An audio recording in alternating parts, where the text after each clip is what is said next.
ঘরের স্ত্রীরা স্বামীর থেকে উচ্চ আওয়াজে কথা বলে এবং স্বামীর মুখে মুখে তর্ক করে, ওই ঘরের স্ত্রীরা দুনিয়াতেই কয়েকটি বিপদের সম্মুখীন হয়। প্রথম নম্বর বিপদ হলো, ওই স্ত্রীর প্রতি স্বামীর অন্তরে কোনো জায়গা থাকে না। আস্তে আস্তে স্বামীর অন্তর থেকে ওই স্ত্রীর প্রতি ভালোবাসা, মায়া, মোহাব্বত সবকিছু দূর হতে থাকে। কারণ স্ত্রী যতই সুন্দর হোক, যতই উচ্চ শিক্ষিত আর উচ্চ বংশ মর্যাদা সম্পন্ন হোক না কেন, স্ত্রী যদি স্বামীর মুখে মুখে তর্ক করে, স্বামীর আওয়াজের থেকে উচ্চ আওয়াজে কথা বলে, সামান্য কিছুতেই রাগারাগি করে, ওই স্ত্রীর প্রতি স্বামীর অন্তরে কোনো জায়গা থাকে না, কোনো মায়া মোহাব্বত থাকে না।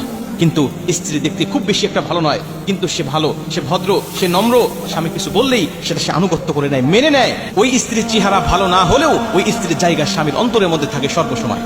এই জন্য মা বোনদেরকে বলতে চাই, কখনো স্বামীর অবাধ্য হবেন না, স্বামীর মুখে মুখে তর্ক করবেন না এবং উচ্চ আওয়াজে কথা বলবেন না। বললে প্রথম নম্বরে আপনার জন্য স্বামীর অন্তরে কোনো জায়গা থাকবে না।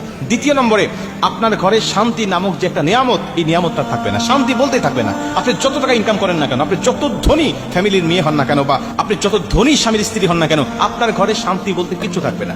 কারণ শান্তি টাকা পয়সা দিয়ে কিনা যায় না, শান্তি টাকা পয়সা দিয়ে শহরে কিনা যায় না।